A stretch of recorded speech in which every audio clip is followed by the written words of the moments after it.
उसका डिस्कशन करेंगे और देखेंगे कैसे क्वेश्चंस पूछे जा रहे हैं। तो देखिए क्वेश्चंस सारे वैसे ही आ रहे हैं सेम पैटर्न पर जैसे पिछली बार पूछे जा रहे थे। पेपर सब बच्चे बता रहे थे कि थोड़ा मॉडरेट लेवल का रहा है, ईजी नहीं है। कुछ क्वेश्चंस ईजी हैं, बाकी सारे आपके दिमाग वाले क्वेश्चन हैं जिनमें आपको दिमाग लगा के करना है। तो चलिए, ओवरऑल बता रहे थे कि साइंस का जो पोर्शन था वो काफ़ी बच्चों को प्रॉब्लम दे रहा है। चलिए देखते हैं कौन से क्वेश्चंस पूछे गए थे आज की शिफ्ट में। पूछा गया था हॉर्नबिल का त्यौहार कहाँ मनाया जाता है। तो हॉर्नबिल का त्यौहार नागालैंड में मनाया जाता है। ये क्वेश्चन तो आपका इजी था, मान के चलिए। दूसरा क्वेश्चन था कि अनुच्छेद 356 किससे रिलेटेड है। तो ये इमरजेंसी से रिलेटेड है। बाकी पूछा गया था अनुच्छेद से क्वेश्चन, देखिए लगातार बन रहा है, तो वही क्वेश्चन हैं। उसके बाद देखिए करंट का क्वेश्चन है कि किस देश के साथ भारत ने हाइड्रो पावर प्रोजेक्ट स्थापित किया है। तो इंडिया और नेपाल ने मिलकर हाइड्रो पावर प्रोजेक्ट का इस्टेब्लिशमेंट किया है इंडिया में। आगे हम लोग देखेंगे नेक्स्ट क्वेश्चन क्या है।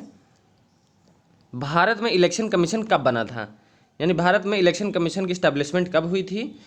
तो 25 जनवरी सन 1950 को हुई थी।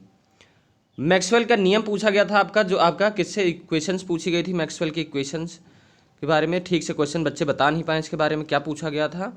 तो ये क्या होता है, मैग्नेटिक और करंट से रिलेशन बताने के लिए ये इक्वेशंस यूज़ की जाती है। तो बताइएगा मुझे क्या क्वेश्चन पूछा गया था मैक्सवेल लॉ से। उसके बाद पूछा गया था कि इंटरनेशनल ओलंपिक्स कमेटी समिट हुई थी वो कहाँ हुई थी। तो जो अंतर्राष्ट्रीय ओलंपिक समिट हुआ था वो आपका मुंबई में हुआ था। ये क्वेश्चन आपका आज पूछा गया था आपकी आज शिफ्ट में पहली वाली में। देखिए समिट्स और करिएगा, ये पूछा गया था कि कौन से खिलाड़ी को पद्म भूषण अवार्ड प्राप्त हुआ है। वो कौन है, देवेंद्र झाझरिया हैं। अब आप देखिए पद्म भूषण का पूरा टॉपिक जरूर करके जाइएगा। पद्म भूषण से क्वेश्चन कई बार पूछा है, पद्मश्री से तो नहीं पूछा, बट आपका पद्म भूषण से क्वेश्चन पूछ रहा है लगातार। तो आप लोग पद्म भूषण का टॉपिक जरूर करके जाइएगा। उसके बाद पूछा था कि which of the following is most reactive among the following, इनमें से सबसे अधिक क्रियाशील कौन है। तो आपको हम बता दें कि जो आपका पोटेशियम होता है सबसे ज़्यादा रिएक्टिव होता है। पोटेशियम से ज़्यादा रिएक्टिव कोई भी मेटल नहीं होता है।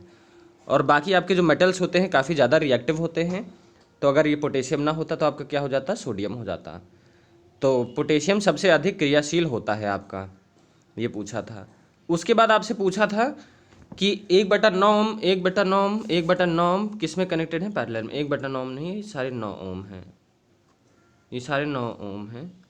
ये आपका पैरेलल में कनेक्टेड है 9 ओम, ये सारे 9 ओम करिएगा। सारे 9 ओम के रेजिस्टेंस पैरेलल में कनेक्टेड हैं तो क्या हो जाएगा, तो फॉर्मूला आपको पता ही है 1/R बराबर 1/9 प्लस 1/9 प्लस 1/9।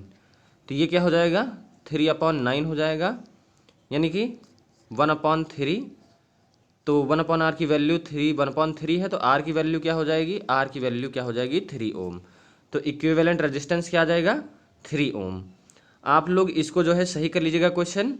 ये सीधा सीधा 1/9 नहीं है, ये 9 है। नेक्स्ट क्वेश्चन हम लोग देखेंगे कि if voltage are 100 volt and 50 volt what is the ratio of resistance. ये आपका पावर दिया है, वाट में दिया था, बच्चे बता रहे थे, इसको आप वाट कर लीजिए, ये वाट कर लीजिएगा, वाट है, ठीक है। इसका मैं आपको बता देता हूँ कि इसको सवाल कैसे करना है। ये आपका थोड़ा सा नया क्वेश्चन पूछा है आज। तो देखिए आपको मैंने बताया था कि जो आपकी सॉरी पावर की वैल्यू जो होती है, ये वोल्ट ही दिया है, मान लीजिए, चलिए वी दिया है, अगर पावर भी दिया होता तो भी कर लेते। ये वी आपका दिया है, पावर का फॉर्मूला होता है V²/R, यानी कि R क्या हो जाएगा V²/P। यही तो फॉर्मूला हो जाएगा। ये चीज़ आपको पता होनी चाहिए, पावर की फॉर्मूले V²/R, ये चीज़ पता होगी। बाकी R ऊपर ले जाएंगे तो P नीचे आ जाएगा। तो हमको रेजिस्टेंस का रेशियो निकालना है। तो R क्या हो जाएगा V²/P है, तो पहले R1 मान लेते हैं, R1। तो ये V² क्या हो जाएगा 100 × 100 अपॉन आपका पावर तो कॉमन है, दूसरे में R2 में देखिए ये 50 है, 50 × 50 क्योंकि V²/P है। जब आप दोनों को डिवाइड करेंगे तो ये P और ये P कट जाएगा, 50 × 100 50 × 100, यानी कि क्या आया 4:1 आपका क्या आ गया रेजिस्टेंस। तो ये आपका आज पूछा गया था। तो नया क्वेश्चन है पावर का, आप लोग याद रखिएगा फॉर्मूला। नेक्स्ट क्वेश्चन है कौन सी भाषा श्रीलंका और सिंगापुर दोनों देशों में बोली जाती है। तो वो कौन सी है? आपकी तमिल भाषा है, जो श्रीलंका और सिंगापुर दोनों में बोली जाती है।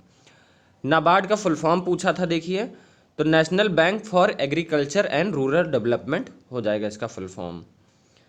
दूसरा क्वेश्चन था कि कौन सा अनुच्छेद जो संविधान संशोधन से संबंधित है, यानी which article is related to constitution amendment. तो आर्टिकल 368 है जो अमेंडमेंट से रिलेटेड है इंडिया के। ये पूछा था कैल्शियम, एल्यूमिनियम, पोटेशियम, सोडियम में सबसे ज़्यादा मैक्सिमम वैलेंसी किसकी होती है।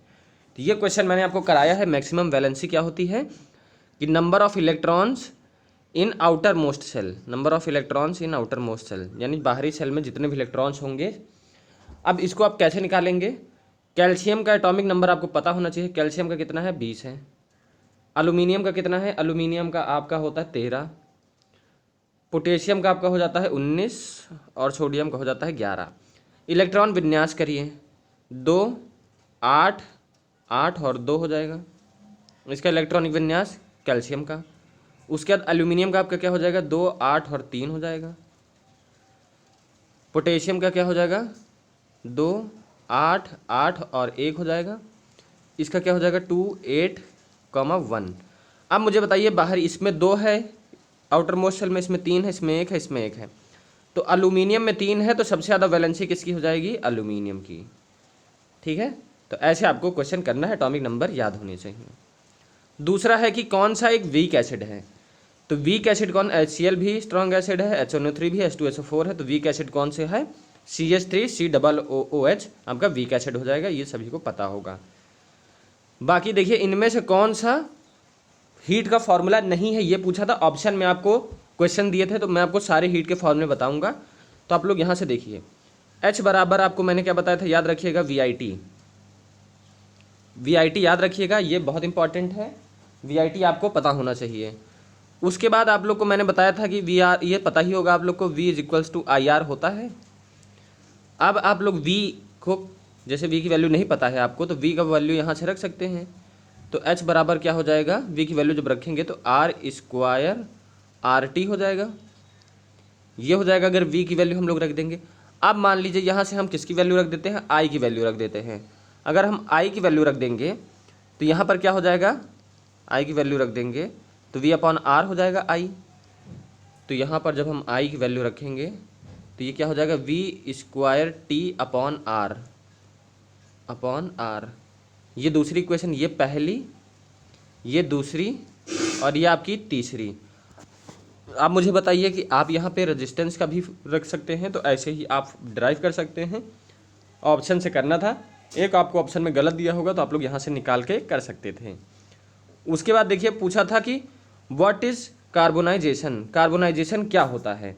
तो आपका कार्बोनाइजेशन होता है कि heating of coal in absence of air to produce coke. ये आपका कार्बोनाइजेशन होता है। नेस्ले ने किस राज्य में अपना पहला यूनिट खोला है? तो नेस्ले ने कर्नाटक में अपना सबसे पहला यूनिट खोला है। तो मैं बता रहा हूँ आपसे कि करंट अफेयर्स का फर्स्ट जो है वो आप लोग जरूर करिएगा, बहुत इंपॉर्टेंट है।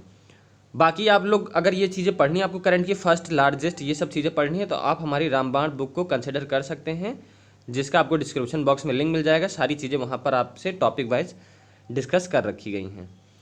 उसके बाद देखिए, ये पूछी गई थी कि जो अमोनिया फॉर्मेशन की रिएक्शन है, ये कौन सी रिएक्शन है।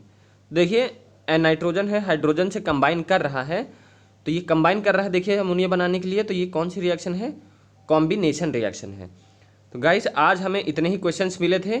बाकी हम लोग पूरा डिस्कशन करते हैं, कंप्लीट जो एनालिसिस करते हैं तीनों शिफ्ट का, वो शाम को हम लोग करते हैं।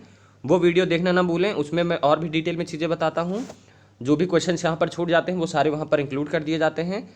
तो अगर आपको हमारा सेशन आज का अच्छा लगा हो तो चैनल को ज़रूर लाइक करिएगा, और जिनका भी नेक्स्ट शिफ्ट में पेपर है उनको बेस्ट ऑफ लक। मिलते हैं नेक्स्ट वीडियो में।